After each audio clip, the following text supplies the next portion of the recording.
This week for warning signs, we are dealing less with a quiet issue that has bubbled up and more with like a very big, very loud, important issue that has again bubbled up to maybe some more importance than we all might have expected at this time in our fall.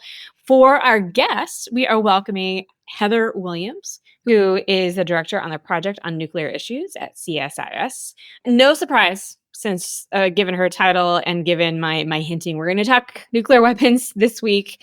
To set the stage, this is not a topic I necessarily wanted to become prominent, but here we are. A few weeks ago, President Trump announced that he wanted to restart nuclear weapons testing, which, to be fair, surprised a lot of people.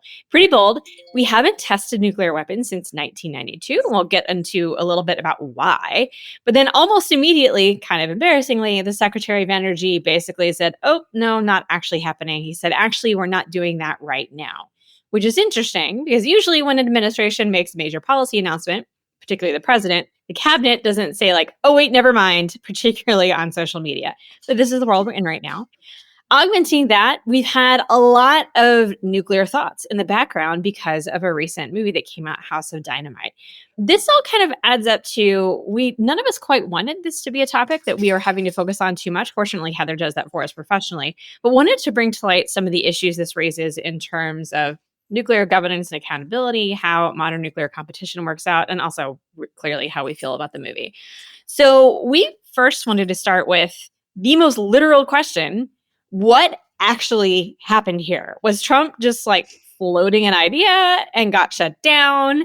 Is this something that seems to be an actual real plan behind the scenes? Does the moment actually call for nuclear weapons testing the way we haven't done before? And is this administration trying to signal like what's up with how it thinks about deterrence?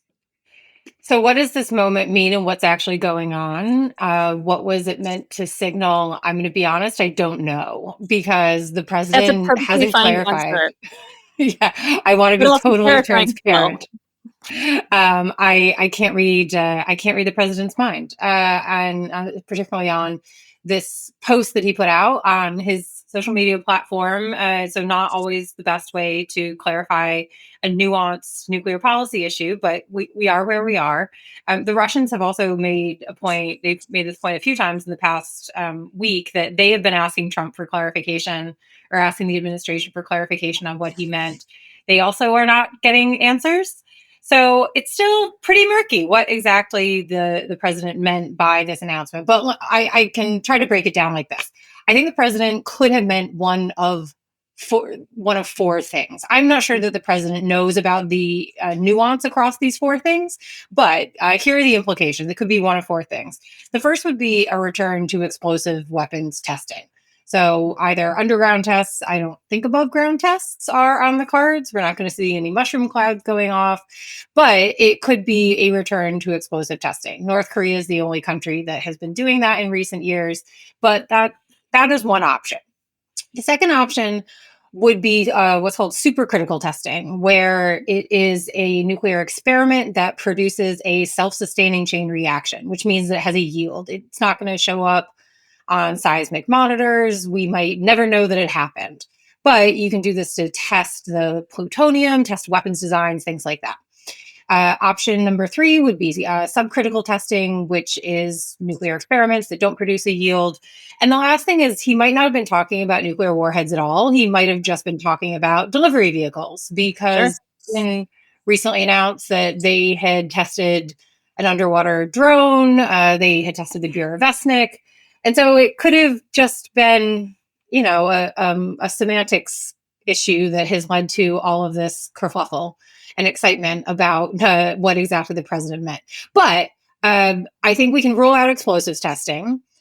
Folks from the administration have come out and said he didn't mean delivery vehicles. So that leaves us with buckets 2 or 3. I wouldn't rule anything out because, again, he hasn't clarified. But just on one point I really want to stress on the supercritical testing side is that State Department compliance reports for the past few years across administrations have suggested that Russia and China might be conducting this type of supercritical testing, which is nuclear experiments that produce a self-sustaining chain reaction. And based on our interpretation of the nuclear test ban treaty, that means that they would be cheating, which is why it's come up in these compliance reports. And so, because of the way that Trump's post framed the issue, it made it sound like, well, Russia and China are doing this thing. We have to do this thing too.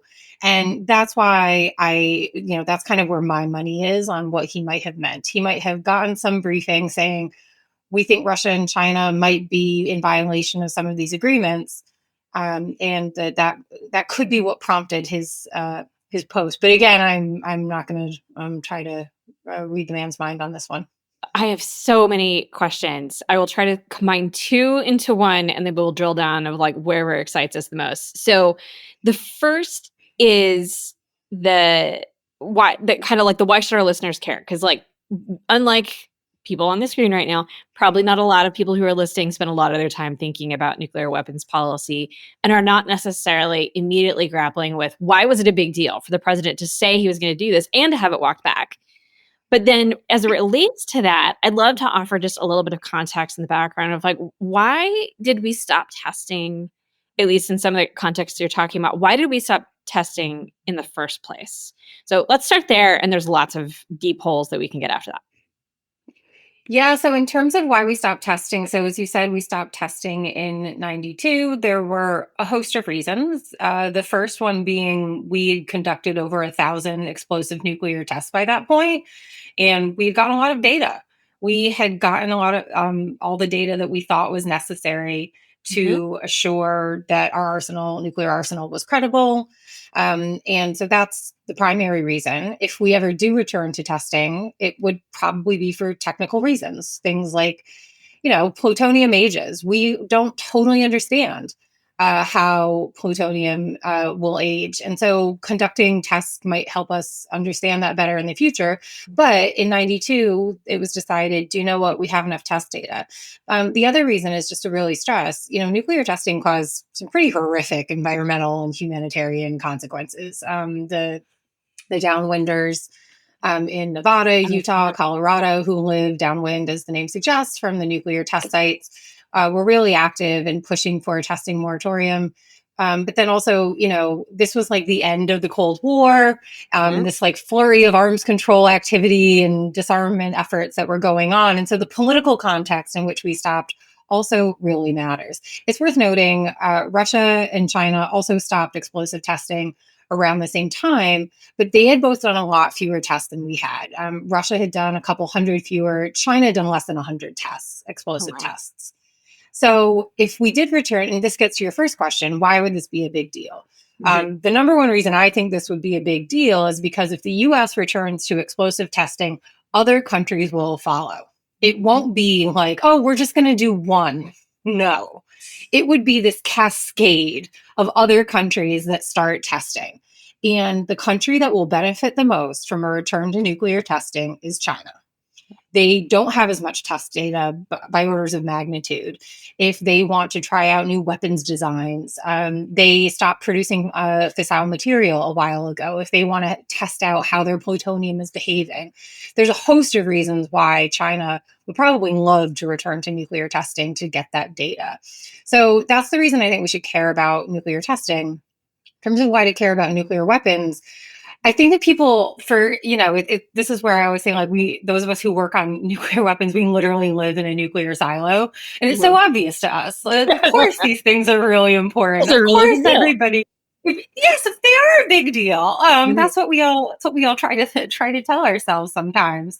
But for the rest of the world, they kind of left the public consciousness. You don't see them on the news every day. You don't see them being used in war, thank goodness. But we do still live with tens of thousands of these weapons that have just unprecedented destructive power, and they're still in the hands of 9 countries. The final reason I would say why people should care is that there has been a very carefully crafted system trying to manage all of those thousands and thousands of weapons to prevent them from proliferating, to prevent them from being used. And that system is crumbling. The guardrails are falling off. And so nuclear weapons might not have been part of the public consciousness for quite a while, they are becoming part of the public consciousness again for the wrong reasons. Or maybe, so maybe I'll ask this in a slightly controversial way, sort of in two parts, but maybe then it's valuable to have this notion of nuclear risk, this concept of nuclear weapons and what they are returned to the public side, to public consciousness. But the flip side is, that is obviously much less controlled in what the public thinks about. So how do we think about, and maybe for our listeners to better understand, what are the less explosive institutional mechanisms that allow verification and validation of our stockpile, and what are the trade-offs there in terms of effectiveness and understanding, our stockpile quality and our weapons quality, but also in the public consciousness side. Also, is it just like so tempting for people who work on nuclear weapons issues every day to just use all kinds of puns and analogies all the time? Because I would not be able to stop myself. Me too. It'd be hard to be taken seriously. Yep. I am not good at puns, but I appreciate a good pun. And so I saw what you did there, Rada, and I greatly enjoyed it.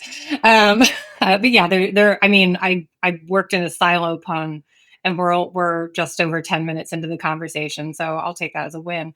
But in terms of, Rada, to your first point, I actually think it's a really good thing that nuclear weapons are coming back into the public discussion, because they are still all out there.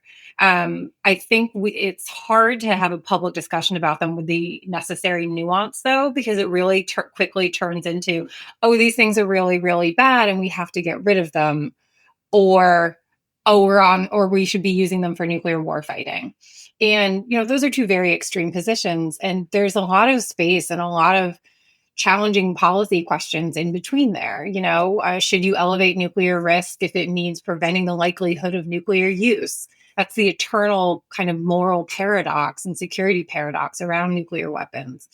But I'm sure we'll talk about the movie in a little bit, but that's perhaps my biggest plus from House of Dynamite, is it has people thinking about nuclear issues again. But to the question about why about testing and how are we confirming, the credibility of the arsenal? So we do these nuclear experiments, the subcritical testing that has allowed the national labs to validate every year that the nuclear arsenal is safe, secure, and reliable without a return to explosive testing. And the lab directors have done that every single year. They have done it under Republican and Democrat administrations.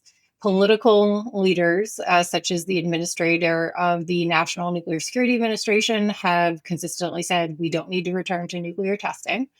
And so you have the political and scientific leadership coming out and saying we don't need to return to explosive weapons testing. With that said, I've written a lot over the past few weeks about Trump's comments, and a few folks from the technical community have reached out to me and said, well, actually, it might be nice to get more test data, particularly about how things age. Do the parts still work the way that they're meant to? Some of them will even admit, I'm a scientist. I want to actually test my theory.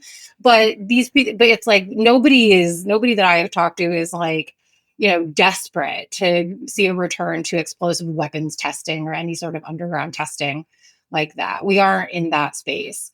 And so that's why I'm leaning towards thinking that the president meant supercritical testing.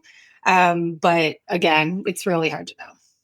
All right. So you mentioned the movie House of Dynamite. It came out a few weeks ago, and it generated just like a lot of takes by people who work very much in your field, takes up by people on the outside.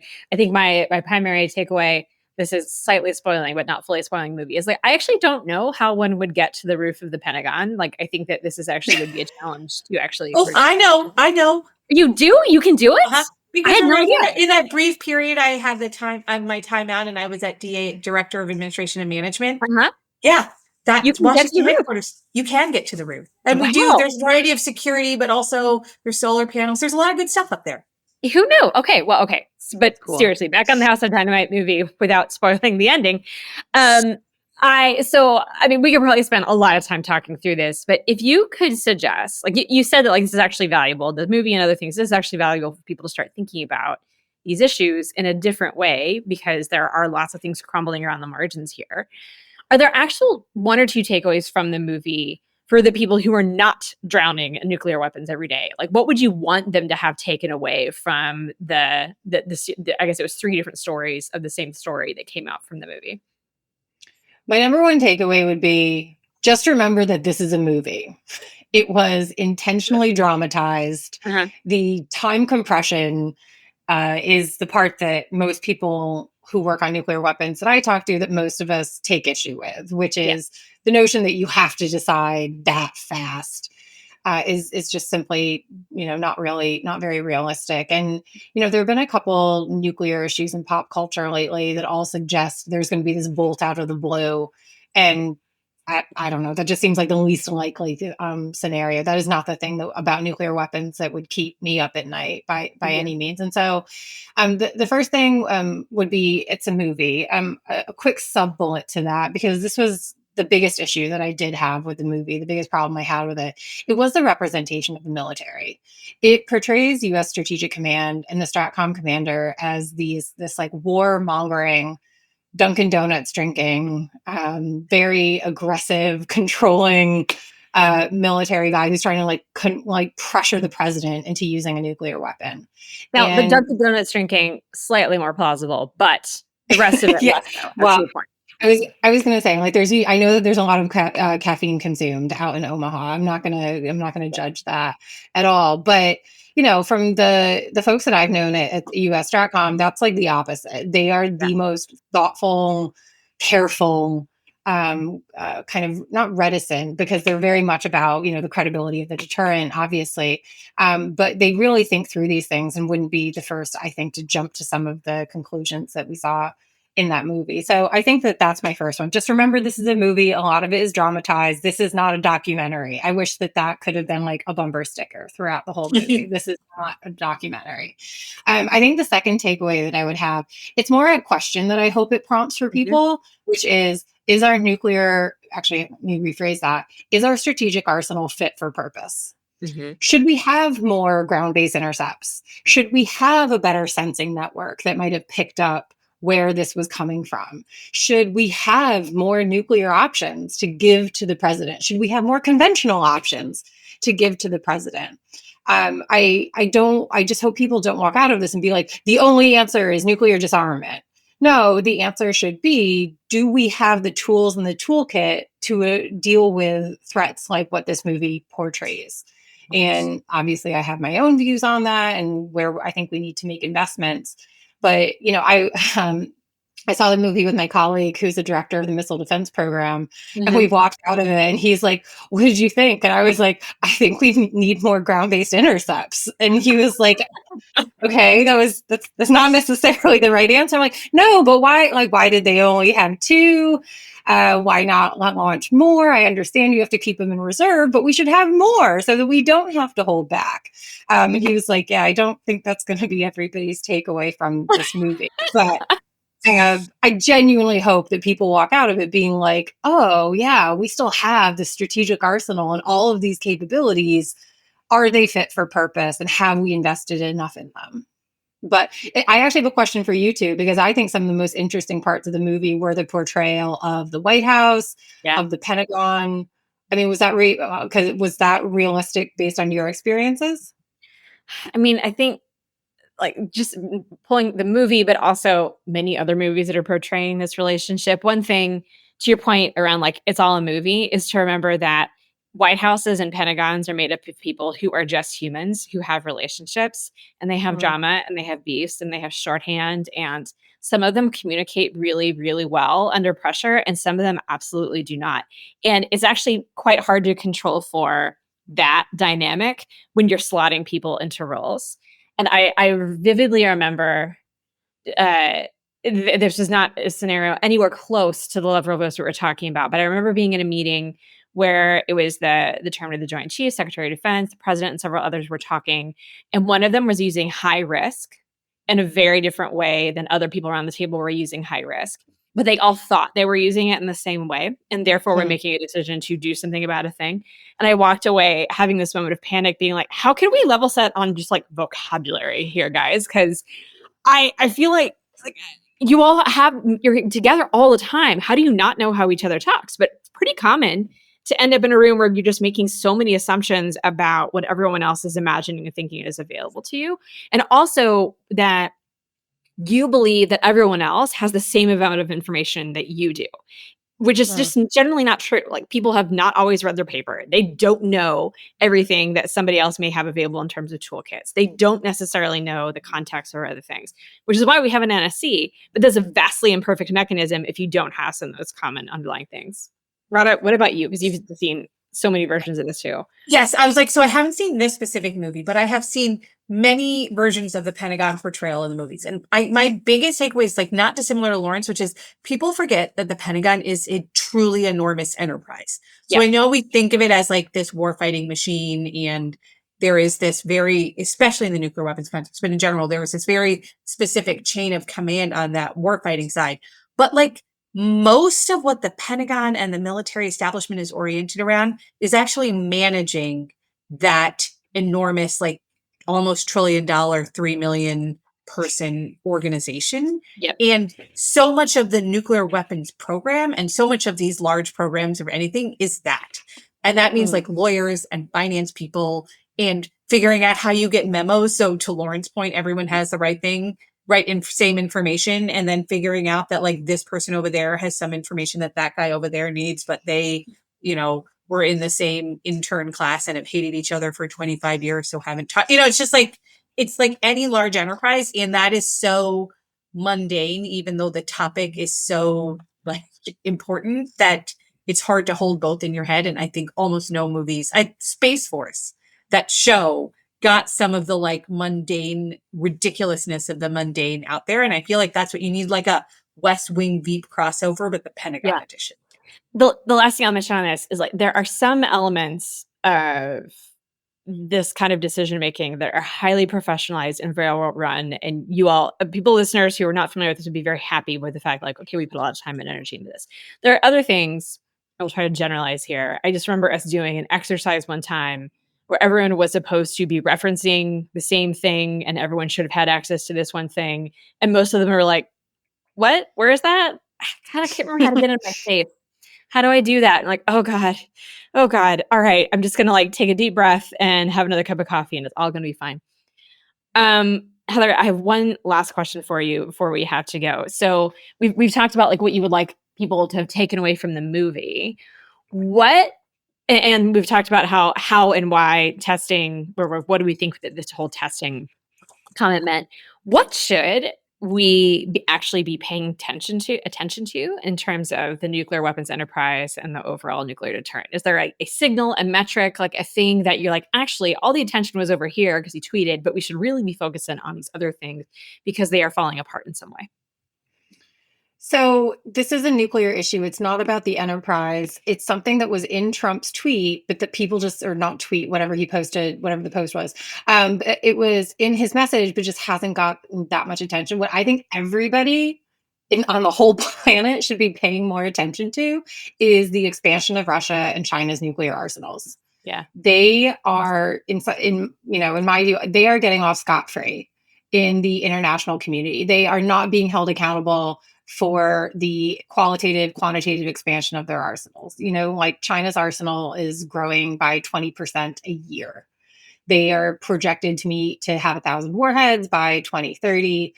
At a certain point, they're going to run into a fissile material problem. But nonetheless, like, they're expanding so fast. They are not being transparent about it. Russia is not being transparent about what they are doing. And, that if you remember a few years ago, that whole worry about, is Russia going to put a nuclear weapon in space? That's still a concern. Like, that is not something that they have taken off the table. And so, I think it's important that we have these conversations about what is nuclear testing. Should the U.S. return to nuclear testing? But let's not lose sight of why the president made that comment. He made the comment because Russia and China are being really aggressive with their nuclear programs, and nobody's keeping them in check. So, I have like some concerns about, are we implementing our modernization plan fast enough? How could we leverage it better? Do we need a more flexible force? Yes, we do. But it's really the driver behind this, which is Moscow and Beijing. And I really hope that this conversation about testing, but also the movie, kind of highlights there are bad actors out there. Mhm. I think what Russia and China are doing is pretty aggressive, dangerous behavior. And we really have to find a way to hold them accountable and to bring them to the table to try to reduce the risks of this getting out of hand. It is a great closing takeaway, and another reminder that at the end of the day, a lot of this is just about relationships, about capabilities that are That's associated right. with that, but relationships are the key driver in the conversation. Heather, thank you so much for joining us. This was well, it was both delightful and terrifying, which is a great mix Yeah. of the podcast. I I'm have that sure. effect on people. It's a great kind of thing to have on your resume. I am delightful and terrifying. Yeah. We folks who are listening to the longer mini episode, please go back and leave us a review. We would be delighted to have you, and also check out Heather's work at csis.org.